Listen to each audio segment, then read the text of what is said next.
program I really like, which is this was creating sport environments for troubled youth. So imagine all the troubled youth was bullies in schools, drug abusers, people who had use of alcohol and who were generally troubled and were following a road that could lead to crime.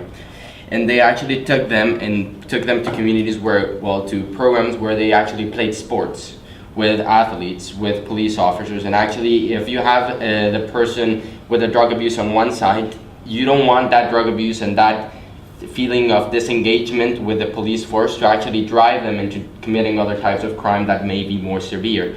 So if you already know that the person that goes into the police station, how can you actually build a connection with them?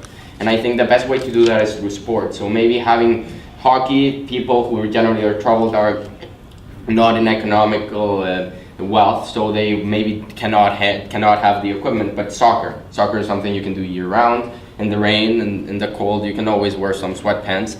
And if you build that connection between the police officers who are generally who are fit and who can, I'm sure, play soccer better than any of us young people, and you build that connection through sport, through engagement, through community recreation, you can actually make a connection where this person who might be troubled can actually form a way to get out of that problem and build ahead and actually feel that I am human, the police is human, and we are both members and we can both share things in common, even though I'm on one side of the story and they're on the other side. And that can also be done through social media and having more social media presence, having allies within the youth. So teenagers who post things that the police officers are doing and finding allies, having representative, having voices within the community of youth people so we can spread the voice.